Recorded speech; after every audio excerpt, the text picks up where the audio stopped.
আসতে শুরু করেছেন আর অল্প কিছুক্ষণের মধ্যেই কিন্তু আমাদের আজকের এই উদ্বোধনী পর্ব আমরা শুরু হতে চলেছি। মাননীয় বিধায়ক তথা ত্রিপুরা বিধানসভার সাবেক স্পিকার শ্রদ্ধেয় শ্রী রেবতী মোহন দাস মহাশয়, আপনাকেও আজকের এই দিচ্ছেন। আজকের অনুষ্ঠানে আমাদের মাঝে রয়েছেন বাংলাদেশ জাতীয় সংসদের মাননীয় সংসদ সদস্য জনাব সালমুখ সাইওয়াল, সংসদ সদস্য বাংলাদেশ জাতীয় সংসদ। ওনাদের দুজনের হাতে এই শুভেচ্ছা। अरे बड़ा ना भाई पीछे ना दर्शाता है कि आने वाले दिनों में पिछले दिनों जैसा এই ভাষার মাসে আবারও এই মঞ্চ থেকে সমস্ত ভাষা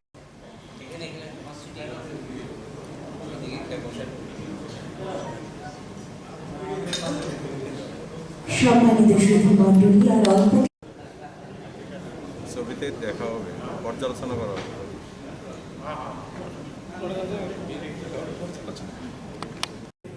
গণপ্রজাতন্ত্রী বাংলাদেশ সরকারের তথ্য ও সম্প্রচার মন্ত্রণালয়, বাংলাদেশ সহকারী হাই কমিশনার আগরতলা সহযোগিতায়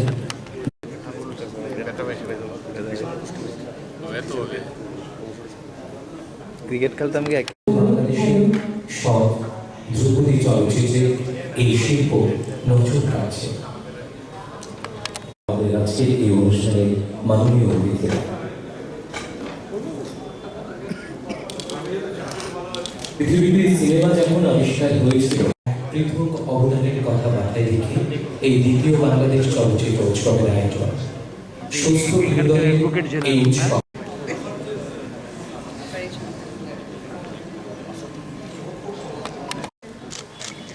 গণপ্রজাতন্ত্রী বাংলাদেশ সরকারের তথ্য সম্প্রচার মন্ত্রণালয়, বাংলাদেশ সহকারী হাই কমিশনার আগরতলা সহযোগিতায় বাংলাদেশ সরকারের তথ্য ও সম্প্রচার মন্ত্রণালয় আয়োজিত বাংলাদেশ সহকারী হাই কমিশনের সার্বিক তত্ত্বাবধানে দ্বিতীয় বাংলাদেশ ত্রিপুরায় নিযুক্ত বাংলাদেশ সরকারি হাই কমিশনার জনাব আরিফ মোহাম্মদ,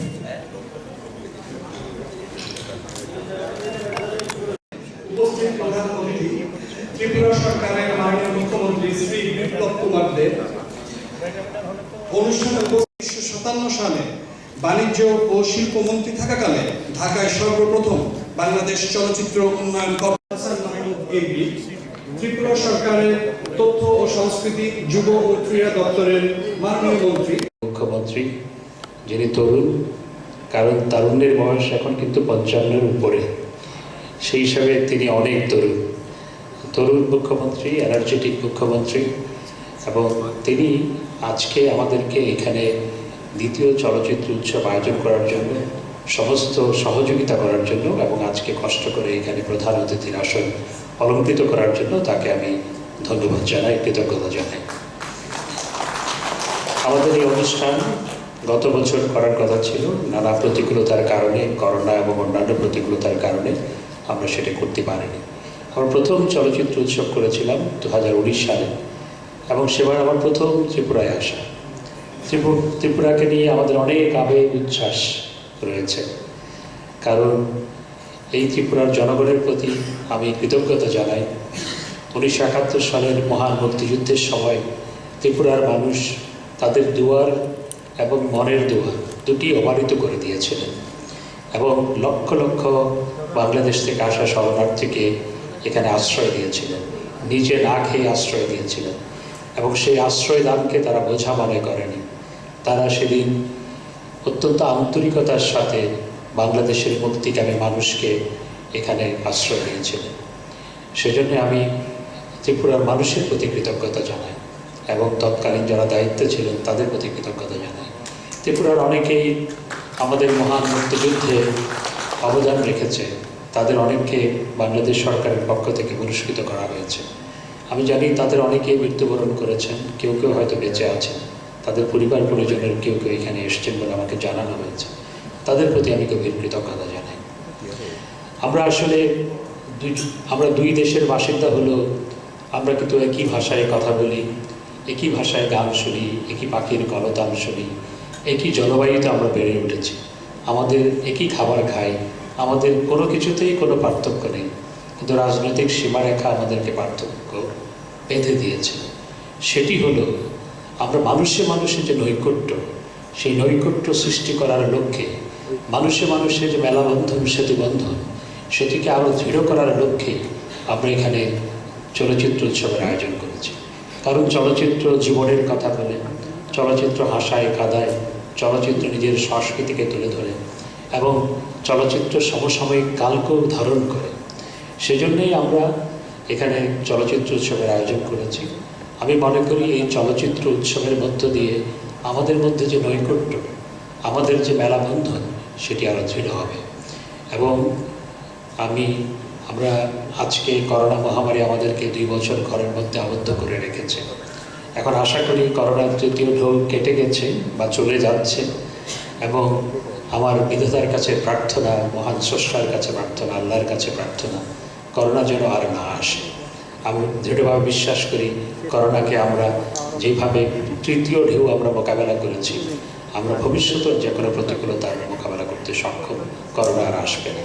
সুতরাং আমরা মুক্ত পরিবেশে সংস্কৃতি মন্ত্রী যিনি প্রত্যাশার কথা বলেছেন, আহ্বান জানিয়েছেন, ঘরের মধ্যে আবদ্ধ থেকে নয়, একেবারে মুক্ত আকাশের নিচে যেন আমরা অনুষ্ঠান আয়োজন করতে পারি। আশা করি আগামীতে আমরা সেই মুক্ত আকাশের নিচেই অনুষ্ঠান আয়োজন করতে পারব। ভারত বাংলাদেশের মৈত্রী আজকে মাননীয় প্রধানমন্ত্রী বঙ্গবন্ধু কন্যা জননেত্রী শেখ হাসিনার নেতৃত্বে এবং ভারতের মাননীয় প্রধানমন্ত্রী শ্রী নরেন্দ্র মোদীর নেতৃত্বে অনেক উচ্চতায় উন্নীত হয়েছে। এবং আমাদের যে মৈত্রীর বন্ধন, আমাদের মৈত্রীর বন্ধন রক্তের অক্ষরে লেখা। ভারত এবং বাংলাদেশের মৈত্রীর বন্ধন প্রকৃতপক্ষে রক্তের অক্ষরে লেখা।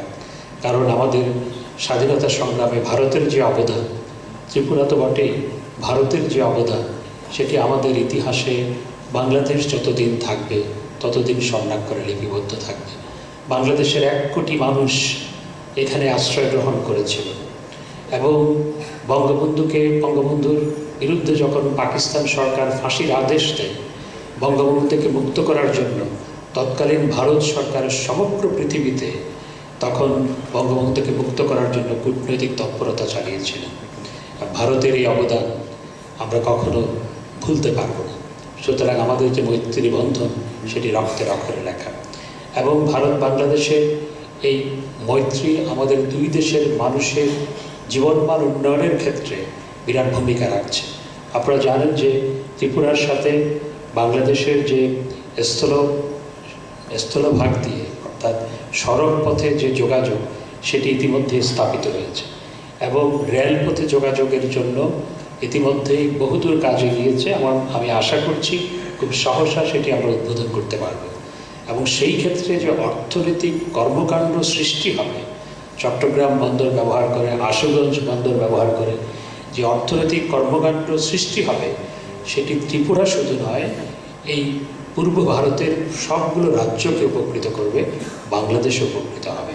এবং সেটির জন্য যে রাজনৈতিক সমঝোতা, রাজনৈতিক যে বন্ধন দরকার, সেই বন্ধনটুকু মাননীয় প্রধানমন্ত্রী বঙ্গবন্ধু কন্যা জননেত্রী শেখ হাসিনার নেতৃত্বে এবং ভারতের মাননীয় প্রধানমন্ত্রী শ্রী নরেন্দ্র মোদীর নেতৃত্বে সেটি নতুন উচ্চতায় উন্নীত হয়েছে।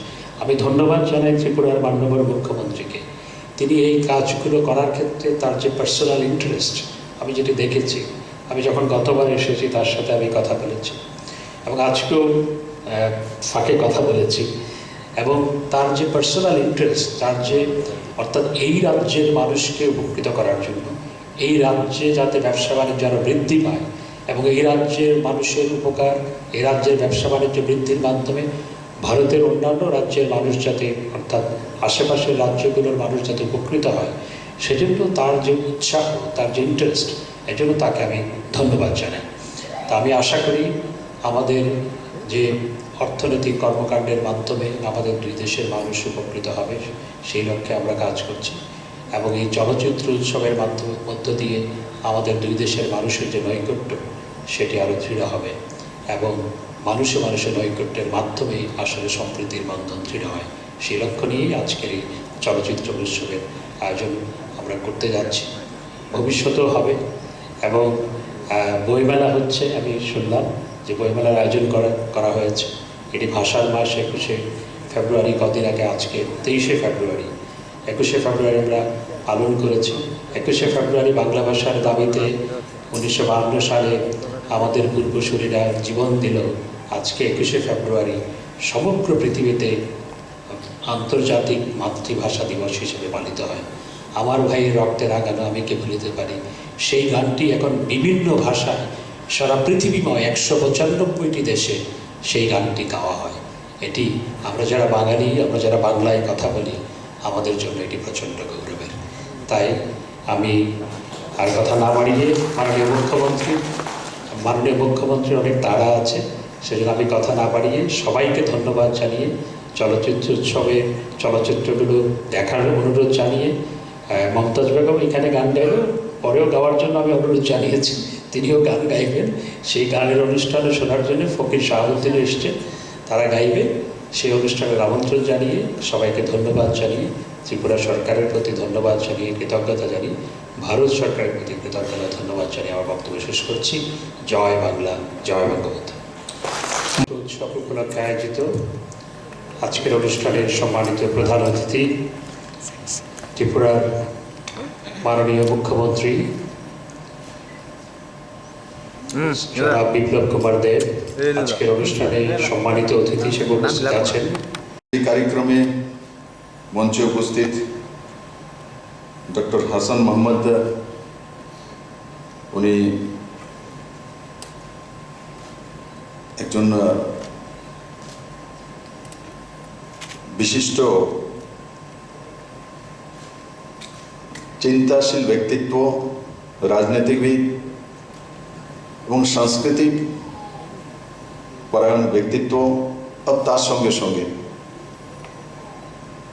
বাংলাদেশের মাননীয় প্রধানমন্ত্রী শেখ হাসিনা মহোদয়ের সঙ্গে বাংলাদেশের জনতার সেবায় নিয়োজিত এমন একজন প্রাণ, বাংলাদেশের ইনফরমেশন এবং ব্রডকাস্টিং দপ্তরের মাননীয় মন্ত্রী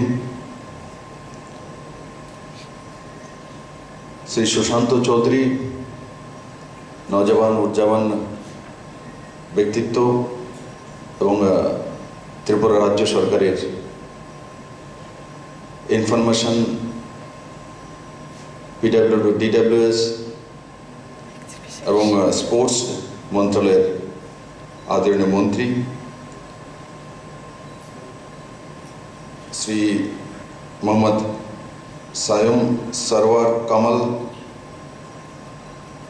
উনি সাংসদ রয়েছেন কক্সবাজার থেকে, আর যিনি আমন্ত্রণ করছিলেন সমস্ত ত্রিপুরাবাসীকে মুফত যাওয়ার জন্য, মুফত খাওয়ার জন্য, তো উনি আমন্ত্রণটা দিয়েছেন। তো নিশ্চিত আমি ব্যবস্থা করব, তার জন্য তো দুই প্রধানমন্ত্রীকেও বলতে হবে, কারণ মুফত যাওয়া মুফত আসার জন্য পারমিশনও লাগবে। তো আমি ওনাকে সাধুবাদ জানাই। ত্রিপুরার মাটিতে, ভারতের মাটিতে আপনার বক্তব্য যে কবিত্বের বিকাশ প্রতিফলিত হচ্ছিল, তো আমরা সেটা অনুভব করেছি। আপনাকে ধন্যবাদ। মমতাজ বেগম যেনার পরিচয় কারো মমতাজ নয়, যেমন নাম তেমন ওনার ব্যক্তিত্ব। আর আজকে আমাদের মধ্যে রয়েছেন উনি member of parliament. Member of পার্লামেন্টের সঙ্গে সঙ্গে, সাংসদের হওয়ার সঙ্গে সঙ্গে ওনার যে কৃতিত্ব, ব্যক্তিত্ব সাংস্কৃতিক জগতে, সেটা ত্রিপুরাতে এবং ভারতবর্ষে প্রবাহমান, প্রমাণিত। ওনাকে আমি স্বাগত জানাই ত্রিপুরার মাটিতে। এমডি মকবুল হোসেন, যিনি সেক্রেটারি রয়েছেন ministry of information broadcasting, Bangladesh সরকার। MD Nurul Islam, deputy high commissioner, Bangladesh high commission, new Delhi. Arif Mohammad, assistant high commissioner, Bangladesh, যিনি আগরতলাতে রয়েছেন। এখানে উপস্থিত বাংলাদেশ থেকে আগত এবং ত্রিপুরার সমস্ত গণমান্য ব্যক্তিত্ব, চলচ্চিত্র জগতের সমস্ত তারকারা, বাংলাদেশ থেকে আগত সমস্ত ব্যবসায়ী আর এখানে উপস্থিত বাংলাদেশ এবং ত্রিপুরার সমস্ত মিডিয়ার বন্ধুরা, যখন খুলে যাবে তখন বাংলাদেশের আর্থিক রোজগার বাড়বে और নর্থ ইস্টের রাজ্যগুলোরও আর্থিক বিকাশ হবে। আর আমি তার জন্য গর্ববোধ করি যে নর্থ ইস্টের করিডোর আমার প্রিয় ত্রিপুরা হবে, আমার ত্রিপুরা হবে। তাই বন্ধুরা, আর্থিক বিষয় একটা রয়েছে। ভারতবর্ষের সঙ্গে অনেক দেশের আর্থিক বাণিজ্য রয়েছে। ডিফেন্সে আমরা ইউরোপিয়ান আমেরিকা থেকে অনেক কিছু লাখো কোটি টাকা করোড় আদান প্রদান করি। কি সেই সব দেশের সঙ্গে আত্মিক সম্পর্ক আছে কি? বিজনেস দিয়ে আত্মিক সম্পর্ক হয় না। লাখো করোড় বিজনেস তো বাংলাদেশের সঙ্গে হয় না, কারণ বাংলাদেশ ডিফেন্সে আমাদের সবচেয়ে বেশি বাজেট যায়, 5 লাখ কোটি টাকার উপরে ভারতীয় কারেন্সিতে ডিফেন্সে। সেই টাকার সিংহভাগ কিন্তু ইউরোপিয়ান কান্ট্রি বা আমেরিকাতে চলে যায়। কিন্তু সেই সব দেশের সঙ্গে কি এমন আত্মিক সম্পর্ক রয়েছে, সাংস্কৃতিক সম্পর্ক রয়েছে? যদি ভারতবর্ষের কোনো মানুষকে বলে, মাননীয় প্রধানমন্ত্রী যেখানে যায়, যে সবচেয়ে ভালো আত্মিক সম্পর্ক, মানসিক সম্পর্ক যদি কারোর সঙ্গে আছে, তো ভারতের প্রধান বন্ধু রাষ্ট্র সেটা বাংলাদেশ আছে। লাখো কোটি টাকার বিজনেস না হতে পারে, বাংলাদেশ ডিফেন্সের সামগ্রী তৈরি না করতে পারে, কিন্তু বাংলাদেশ হৃদয়ের সম্রাট রয়েছে বন্ধুরা। আর ত্রিপুরার মানুষ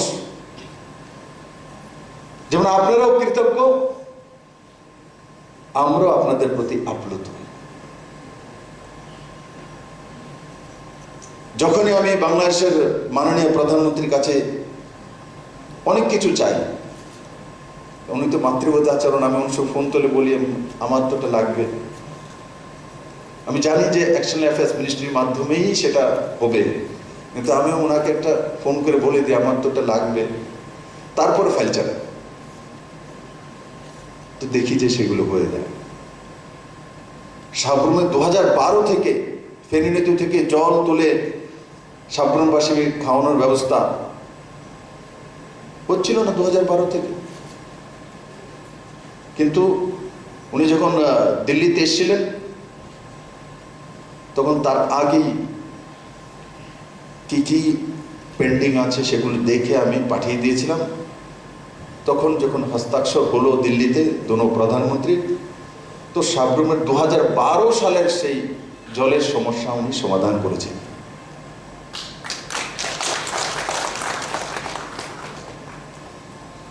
বহু কিছু সমস্যার সমাধান দুই প্রধানমন্ত্রীর মাধ্যমে হয়েছে। এখনো বাংলাদেশ হয়ে আকোরা রেল লাইন,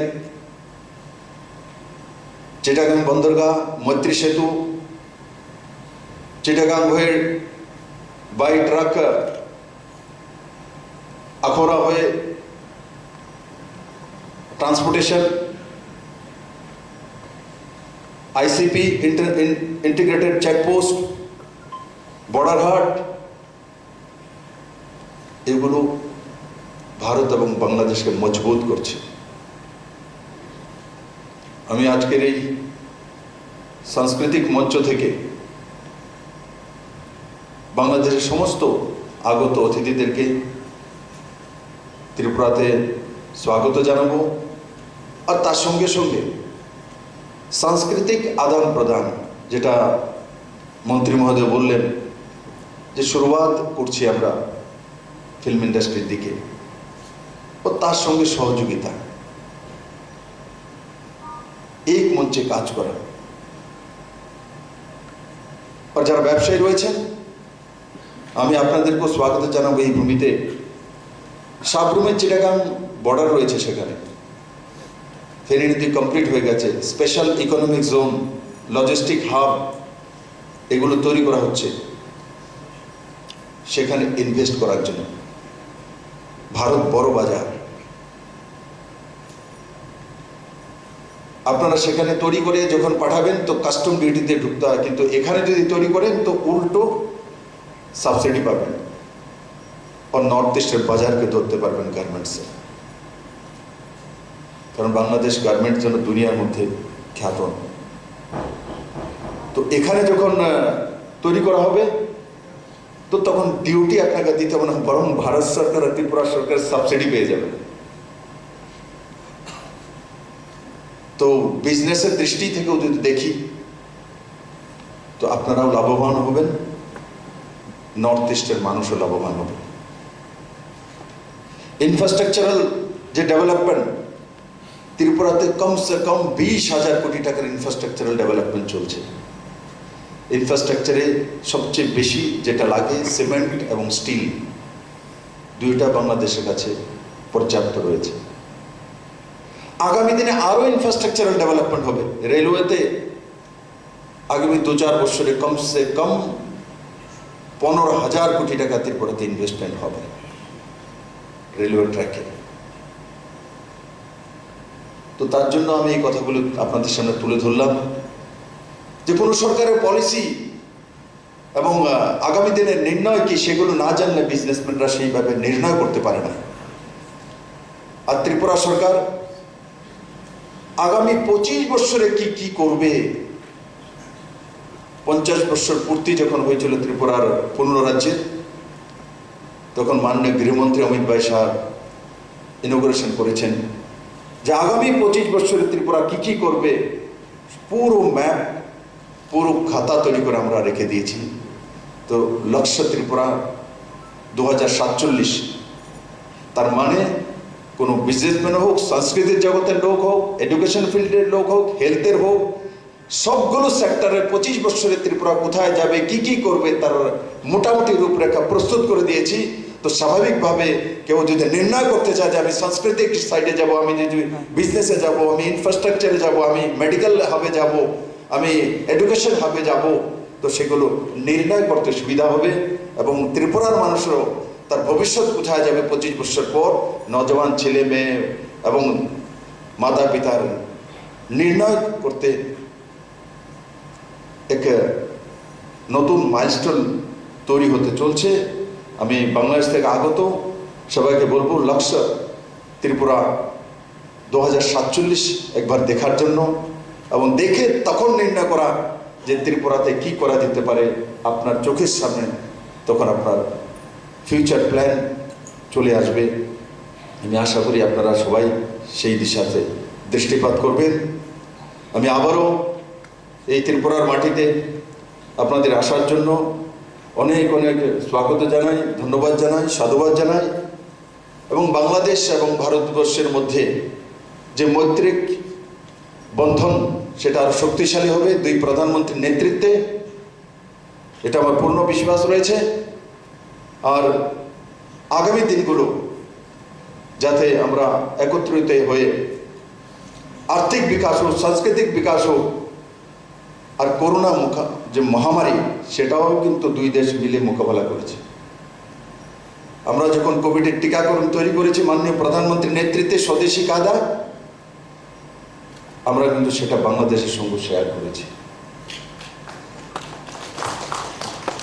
করোনা যখন এসেছিল তখন পুরো দুনিয়াতে মনে হচ্ছিল যে কি হবে, কারণ তার কোনো টিকাকরণের ব্যবস্থা নেই, কিন্তু আজকে সেটা আমরা মোকাবেলা করেছি। আর করোনা আমাদের এই যে আজকের যে কার্যক্রম চলচ্চিত্র উৎসব, আলটিমেটলি তাকে আটকাতে পারেনি। জয়ী আমরা হয়েছে, করোনাকে হারতে হয়েছে, তার জন্য আজকে এখানে।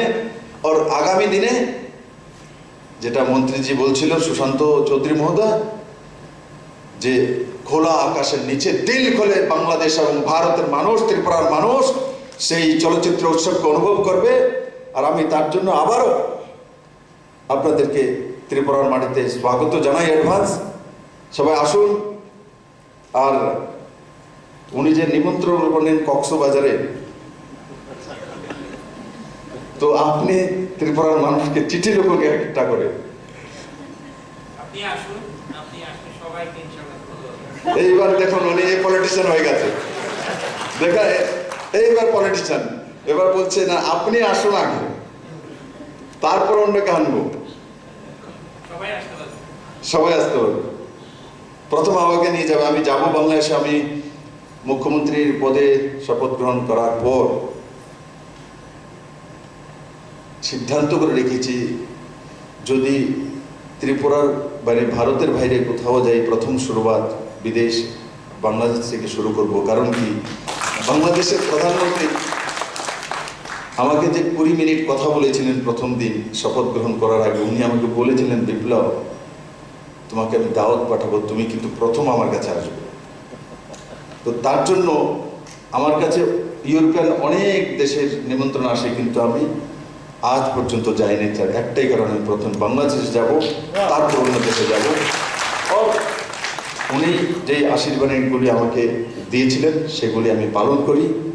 আগামী দিন এই আশীর্বাদগুলি ত্রিপুরার মানুষের কল্যাণের হবে। এই কথাগুলো বলে আমি আমার বিষয় সমাপ্ত করছি। জয় হিন্দ, জয় বাংলা। আন্তরিক কৃতজ্ঞতা এবং 71-এ বাংলাদেশ স্বাধীন হয়েছে বঙ্গবন্ধুর কঠিন পরিশ্রমের কারণে। 71-এ আমারও জন্ম হয়েছে, বাংলাদেশেরও জন্ম হয়েছে, আর আমারও জন্ম 71-এই হয়েছে। তো তার জন্য বাংলাদেশের জন্মের সঙ্গে স্বাভাবিকভাবে ওই বছরই যখন আমার জন্ম হয়েছে, তার একটা ধারাবাহিকতা তো থাকবে। যখন আমি 2018-তে মুখ্যমন্ত্রীর দায়িত্বে কাজ করার জন্য প্রস্তুতি নিচ্ছিলাম, শপথ গ্রহণ করব 9 মার্চ 2018, তখন বাড়ি থেকে বেরোনোর সময় বাংলাদেশের মাতৃময়ী যে প্রধানমন্ত্রী শেখ হাসিনা মহোদয়া, আমি দরজা থেকে বেরোনোর আগে ওনার ফোন এসেছিল। প্রায় 20-22 মিনিট উনি আমাকে কথা বলেছেন। আর ওনার যে মাতৃত্বময়ী মানসিকতা, সেটা সেদিন আমাকে আশীর্বাদ দিয়ে শপথ গ্রহণ করার জন্য পাঠিয়েছিল। আমাকে যে যে বিষয়গুলি ওনার অভিজ্ঞতা থেকে বলেছিলেন, সেগুলি আমার জীবনে আমি সরকার পরিচালনার সময়, কাজ করার সময় সেগুলি লক্ষ্য করে কাজ করি, এবং তাতে নিশ্চিত ত্রিপুরার মানুষের লাভ হয়েছে। পার্শ্ববর্তী দেশ, পড়োশী দেশ, তার সঙ্গে সুসম্বন্ধ থাকা, ভালো সম্পর্ক থাকা, সেটা সবচেয়ে বড় বিষয়। পাকিস্তান হওয়ার পর পূর্ব পাকিস্তান আর পশ্চিম পাকিস্তান,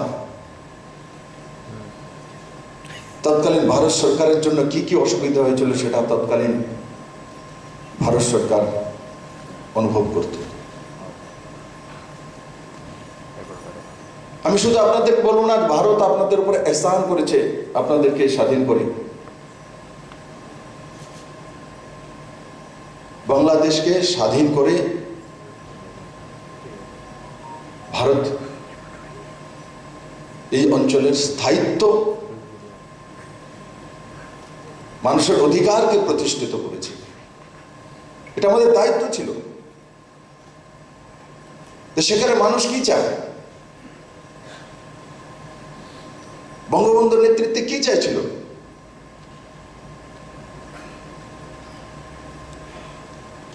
হাসান সাহেব সেই বিষয়ে অবগত আছেন।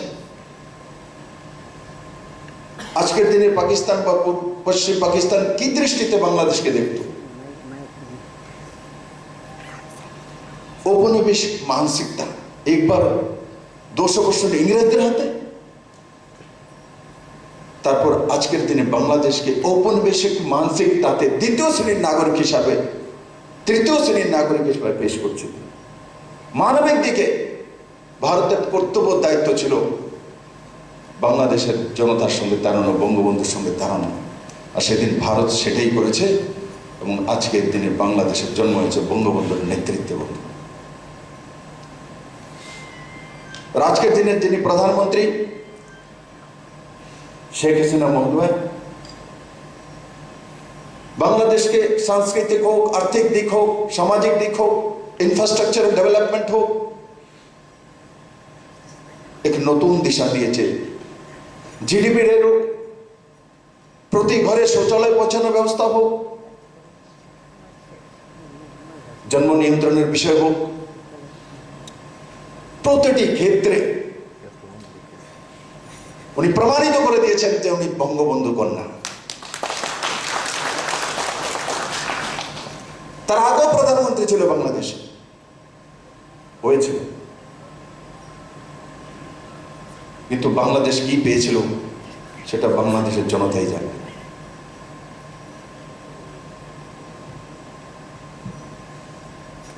আর্থিক সাংস্কৃতিক বিকাশের সঙ্গে সঙ্গে পুরো দুনিয়াতে বাংলাদেশের সম্মান বাড়িয়ে তোলা, সেটা সবচেয়ে বড় বিষয়। যখন আমাদের কাছে সবকিছু চলে আসে, কি চাই আমরা? আদর, সম্মান চাই, ইজ্জত চাই। আজ বাংলাদেশবাসীকে যখন গরিব রাষ্ট্র হিসেবে পরিচিত ছিল, আজ জিডিপি রেটে কোথায় পৌঁছে গেছে পুরো দুনিয়ার সামনে। বাংলাদেশের মানুষ যখন যায় তো সিনা টান করে বলে আমরা বাংলার মাটি থেকে এসেছি, বাংলাদেশ থেকে এসেছি। কোন জায়গায় পৌঁছে দিয়েছে মাননীয় প্রধানমন্ত্রী মহোদয়। আর আমরা ভারতবাসী, আমাদের কাছে এমন একজন ব্যক্তিত্ব নরেন্দ্র ভাই মোদী, গুজরাতের ছোট্ট জায়গা থেকে চা বিক্রি থেকে করে নিয়ে আজকে 130 কোটি ভারতবাসী চৌকিদার হিসাবে কাজ করেন। ভারতবর্ষকে এক নতুন উচ্চতা নিয়ে গেছে। এখন ভারতবর্ষের কোন লোক যখন ইউরোপিয়ান কান্ট্রিতে যায়, আমেরিকাতে যায়, রাশিয়াতে যায়, তো সিনা টান করে বলে আমরা ভারতবাসী, আমাদের প্রধানমন্ত্রী নরেন্দ্র ভাই মোদীর মতো ব্যক্তিত্ব।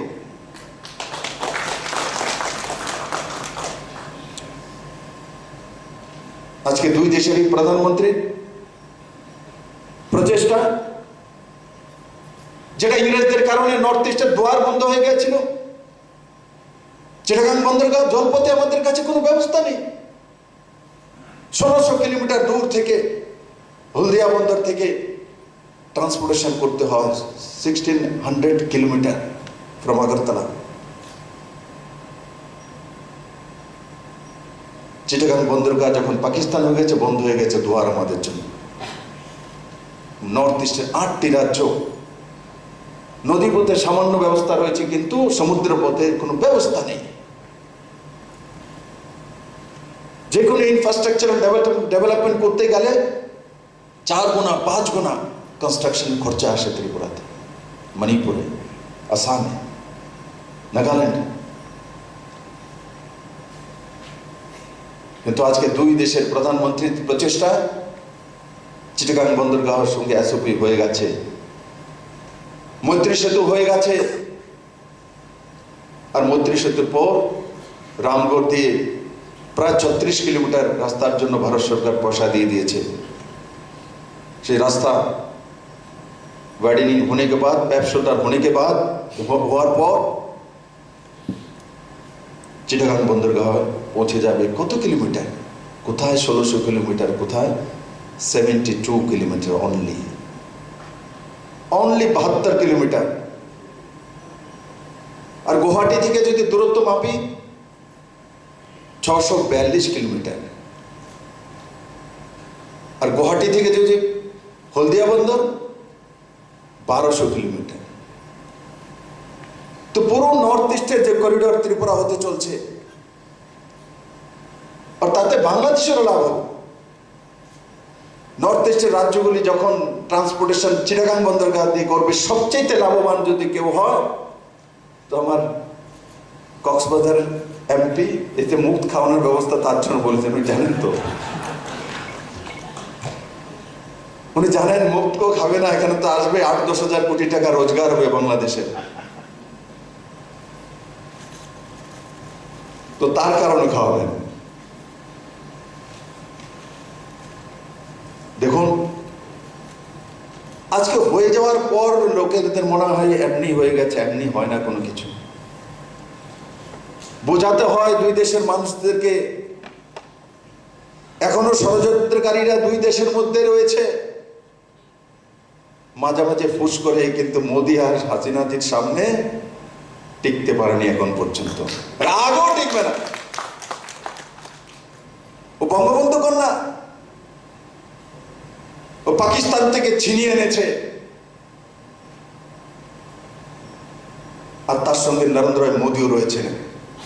130 কোটি ভারতবাসী বাংলাদেশের প্রধানমন্ত্রীর সঙ্গে রয়েছে। মাঝে মাঝে ষড়যন্ত্র করা হয় ওনাকে বদনাম করার জন্য, কিন্তু বাংলাদেশের মানুষ সবকিছু বোঝে, ভারতের মানুষও বোঝে।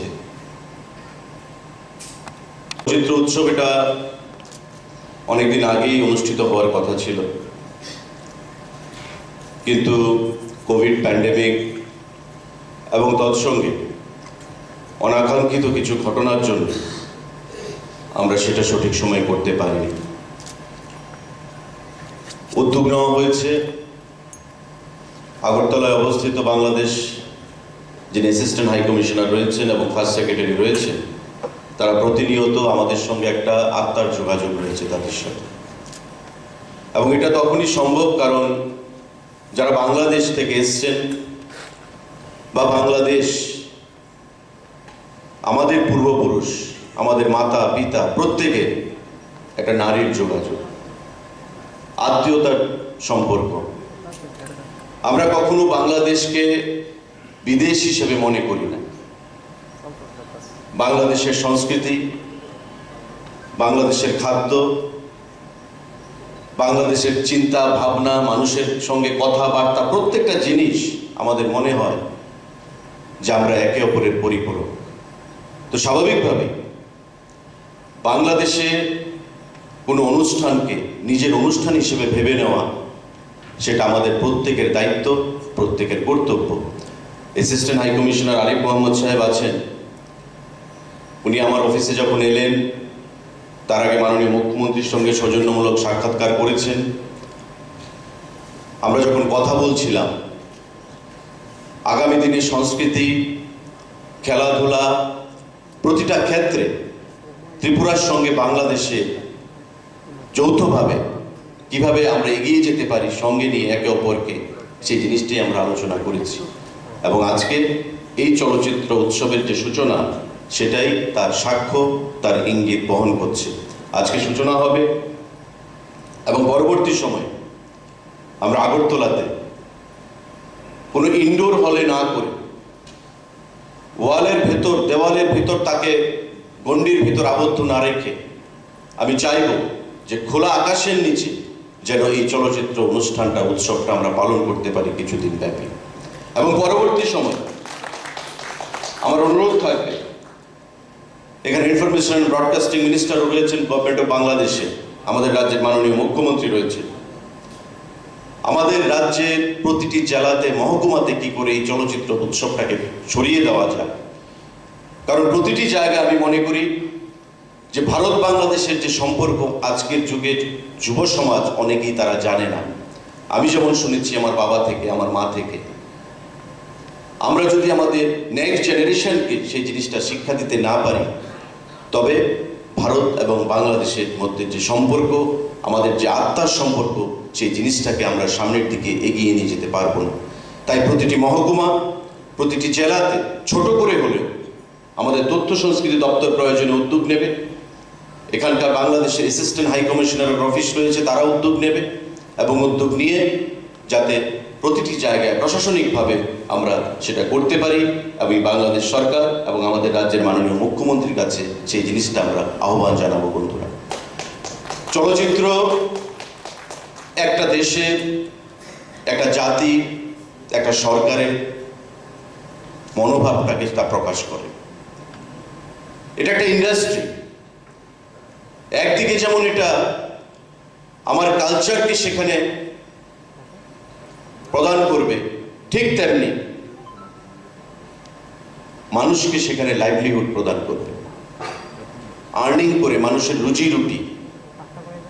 আমাদের রাজ্য সরকার, ত্রিপুরা রাজ্যে বিগত দিনে এই পরিকাঠামো ছিল না। আমি মাননীয় মুখ্যমন্ত্রীকে ধন্যবাদ জানাবো, যাই দপ্তর ওনার কাছে ছিল বিগত দিনে, উনি উদ্যোগ নিয়েছিলেন এবং আমি দপ্তরের দায়িত্ব গ্রহণ করার পর প্রসেসটাকে আমি আরো স্পিড আপ করেছি, এক্সপার্টেট করেছি এবং এবারকার বাজেটে 5,75,00,000 টাকার সেখানে অনুদান রাখা হয়েছে তথ্য সংস্কৃতি দপ্তরের জন্য, যে ত্রিপুরা রাজ্যে প্রথমবারের মতো ফিল্ম ইনস্টিটিউট আমরা করতে চলেছি সত্যজিৎ রায় ফিল্ম ইনস্টিটিউটের সঙ্গে কোলাবোরেশনের মাধ্যমে পশ্চিমবাংলা। এটা আগেও করা যেত, কিন্তু সেই উদ্যোগটা আমরা লক্ষ্য করতে পারিনি। আমাদের সরকার গঠিত হওয়ার পর আমরা সেই উদ্যোগ মাননীয় মুখ্যমন্ত্রীর নেতৃত্বে গ্রহণ করেছি এবং আগামী কিছুদিনের মধ্যেই, মাসখানেকের মধ্যেই আমরা আশা করছি যে আমরা সত্যজিৎ রায় ফিল্ম ইনস্টিটিউটের সাথে কথা বলে তাদের প্রতিনিধিরা এখানে আসবে, আমরাও এখান থেকে সত্যজিৎ রায় ফিল্ম ইনস্টিটিউটে গিয়ে ভিজিট করব, করে আমরা সেই ফিল্ম ইনস্টিটিউটকে, যেটা বহু কাঙ্ক্ষিত ফিল্ম ইনস্টিটিউট ত্রিপুরা রাজ্যের মানুষের কাছে, সেই ইনস্টিটিউটটাকে আমরা সেখানে শুভ সূচনা করতে পারবো। বাংলাদেশেও সেখানে চলচ্চিত্রের একটা বিশেষ রোল রয়েছে। আমাদের নর্থ ইস্টার্ন রিজনে আসাম, মণিপুর, ছোট ছোট রাজ্যগুলোতে সেখানে ফিল্ম ইনস্টিটিউট সেখানে তৈরি হয়েছে এবং একটা ইন্ডাস্ট্রি হিসাবে আত্মপ্রকাশ করেছে। আমাদের পার্শ্ববর্তী পশ্চিমবাংলায় এখানে ফিরদৌস ভাই আছেন, আমার মনে হয় উনি অনেক পশ্চিমবঙ্গে এসে চলচ্চিত্রের সঙ্গে যুক্ত রয়েছেন। মমতাজ বেগম বললেন, ওনার রেবেল অ্যালবাম পশ্চিমবঙ্গের বিভিন্ন জেলাতে সেখানে খুব জনপ্রিয়তা অর্জন করেছে।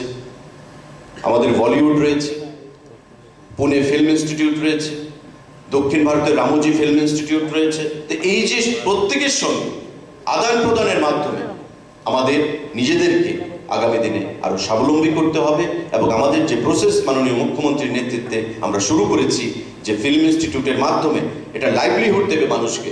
এটা শুধু নায়ক বা নায়িকা, অ্যাক্টর বা অ্যাক্ট্রেসের কাজ নয়, director, producer, light, sound, hotel ব্যবসা, প্রতিটা ক্ষেত্রে, স্ক্রিপ্ট রাইটার, লিরিক্স, প্রতিটা ক্ষেত্রে সেখানে মানুষকে কর্মসংস্থান প্রদান করবে, যেটা আমাদের রাজ্য সরকারের এবং আমাদের কেন্দ্রীয় সরকারের প্রধান উদ্দেশ্য এবং প্রধান লক্ষ্য।